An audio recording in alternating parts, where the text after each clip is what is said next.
Hi everyone, আসসালামু আলাইকুম। Welcome back to my new video. সবাই কি অবস্থা, কেমন আছেন? আই হোপ সবাই ভালো আছেন, সুস্থ আছেন। বরাবরের মতো আমি আবারও চলে আসলাম আপনাদের সাথে একটা ভিডিও নিয়ে। তো আজকেও দুপুরে রান্নার থেকে ভিডিওটা শুরু করেছি।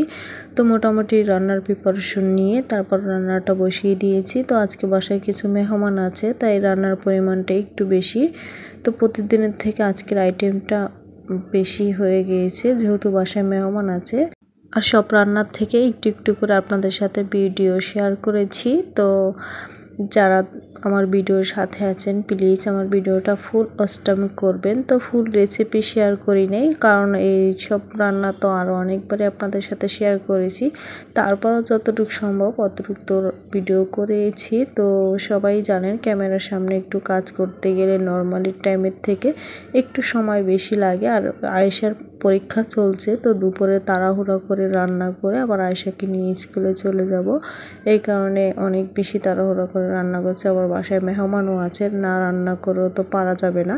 তো যাই হোক, এখানে মুরগি রান্না করছি এক চুলা, আর এক চুলা হচ্ছে ইলিশ মাছ দিয়ে আজকে কচু দিয়ে রান্না করব।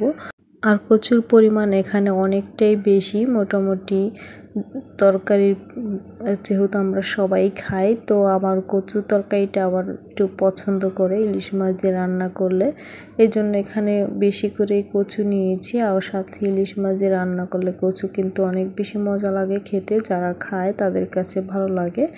তো কচুটাকে সিদ্ধ করার পর এখন এখানে ইলিশ মাছটাকে রান্না করে নিব, তাই এখানে সব ধরনের মশলা দিয়ে দিচ্ছি এক এক করে। আর বড় সাইজের একটা কড়াই নিয়েছি, দস্তার কড়াই, নতুন কড়াই। নর্মালি কড়াইয়ের মধ্যে সব সময় রান্না করা হয় না, যেহেতু আজকে তরকারির পরিমাণটা বেশি, এই জন্য ওই কড়াইটার মধ্যে নিয়েছি। তো বেশিরভাগ এই কড়াইয়ের মধ্যে ভাজি, মানে মেহমান আসলে ভাজি করা হয়, তারপর হচ্ছে আচার দেওয়ার জন্য এই কড়াইটা বিশেষ করে রাখা হয়েছে। তো আজকে তৈরির মধ্যে ভালো করে মশলাটাকে সুন্দর করে কষিয়ে নিয়েছি পানি দিয়ে। তো এখন দিয়ে দিচ্ছি কচুগুলি এখন মশলার সাথে সুন্দরভাবে কষিয়ে নিব।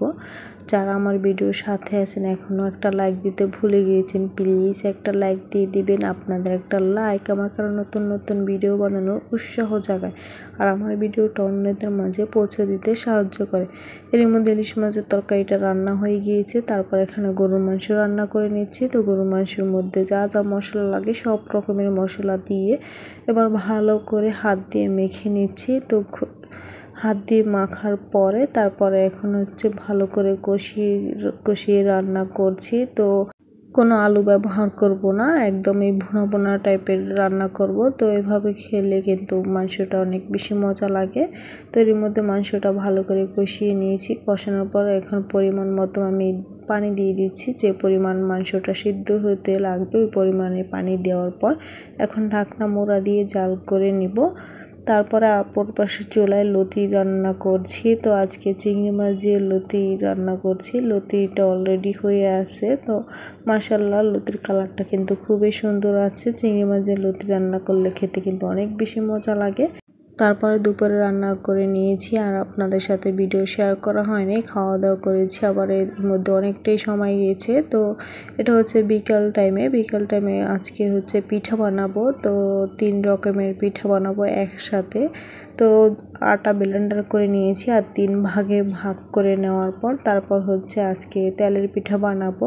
তাই এখানে খেজুরের গুড়টাকে আগে গলিয়ে নিয়েছি, তারপরে এর মধ্যে তেলের পিঠা বানায় নিয়েছি। তারপর হচ্ছে চিতাই পিঠা, খোলা চালি পিঠা, 3 রকমের পিঠা বানাবো। আর যার যেটা ভালো লাগবে সে সেটাই খাবে। তো তেলের পিঠাটা খাইতে কিন্তু অনেক বেশি মজা লাগে, যেহেতু বাইরে বৃষ্টি হচ্ছে। তো এই পিঠা যেদিন বানাইছিলাম ওই দিন বৃষ্টি হয়েছিল।